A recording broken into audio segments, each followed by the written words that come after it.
Hi, I'm Travis, you're watching Curious Tangents, and just a little while ago I thought that personality tests were some of the coolest things ever. Like if you just answer give or take 100 questions, people will tell you quantifiable data about yourself. You'll know what your strengths and weaknesses are so you can presumably lean into your strengths and lean away from your weaknesses. Which sounds like a phenomenal idea and something that you should do or someone else is going to do and get ahead of you. If we look at the most popular personality test, the Myers-Briggs from the 1960s, people are asked about 100 questions and then they're broken down into one of 16 different personality types. These personality types are a list of 4 different characteristics. You might be an INJF, which stands for introverted, intuitive, feeling, and judging. And then it'll give you a list of characters that you are similar to, like Lisa Simpson or Yoda. Catherine Briggs first began working on her personality assessments in 1917. Initially, there were only 4 kinds of people: meditative types, spontaneous types, executive types, and sociable types. A good question to ask here is, what evidence was this personality test actually based on? Which gets you a very strange answer. Catherine and Isabel Briggs were not really psychologists, especially considering that the field of psychology had really just begun. Thus, the ideas of the Myers-Briggs Personality Test are not based on data or empirical evidence. They're based on their personal experiences and Jungian psychology, a name that you are familiar with if you're from the dark side of the internet, where Carl Jung's ideas are twisted into some of the weirdest pseudoscience you have ever seen. Furthermore, Carl Jung's ideas of personality were based not on empirical data, but on Greek mythology. As it would turn out, in psychology, there is nothing known as a personality type. It's just not real. It exists because we made it up, but it's nothing that's actually grounded in the personality of another person. It's a box with nothing in it. But just because something is unscientific doesn't necessarily mean that it's not helpful. And functionality is where the flaws and problems really come through.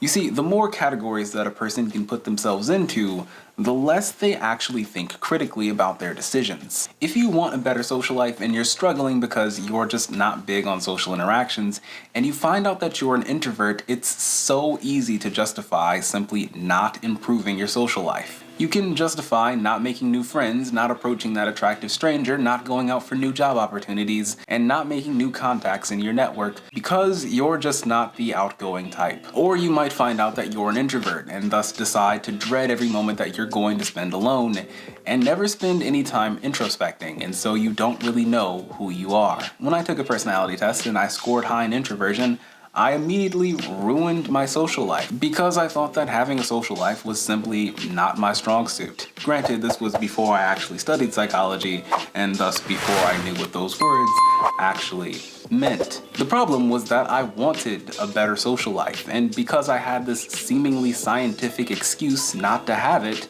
I didn't pursue it. The problem with this self-categorized thinking is that it leads people to living lives of quiet desperation, all the while believing that they're not the kind of person who can live the kind of life that they would enjoy living. There is no justification good enough for living a life that you'll regret on your deathbed. But maybe most importantly, despite what we're oftentimes told, personality changes throughout your life. Just like neurons in the brain or your IQ, we used to think that personality was a rigid, fixed trait that people had. And today we know that, again, like neurology and intelligence, it's something that will change throughout your life. In fact, personality is different in every frame of reference. Who you are at school, who you are at work, and who you are at home are probably close to being 3 different people. If you look back a year or 2 ago and you cringe at the decisions that you've made, it's actually a decent sign of growth. If a more introverted person is put into a lot of positive social interactions, they generally become more extroverted. People who are neurotic or low in emotional stability typically become more emotionally stable as they get married. When unconscientious or disorganized people are put into situations where they need to be more conscientious, like say they get promoted, they generally become more conscientious. You can even consciously choose to change your personality. As Benjamin Hardy outlines in Personality Isn't Permanent. The goals that people set for themselves oftentimes require them to be very different people from who they are right now.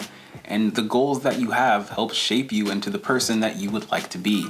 You 10 years ago and you today are different people. We're usually decent at seeing that, but generally people are bad at predicting the fact that in 10 years, they will also be someone different.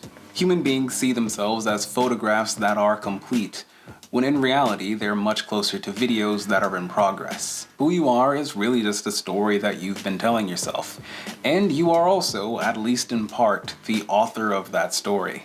If you tell yourself the same story long enough, your neurology will begin to enforce it, and thus your behavior becomes that story or the stories that you have built. The word personality comes from the Latin for persona, which was used to describe the mask that actors would wear. And I think that is a much better conception of personality than our modern day one. The masks change over and over again, depending on the goal of the players and the perception of the audience. Which might make you wonder what's really beneath it all when the mask falls off. But until then, thanks for watching. Thanks for watching this video to the end. I've got an Instagram, a Twitter, and a Discord server where you can find me, and also a Patreon. And if you got this far, you probably want to subscribe. Until next time.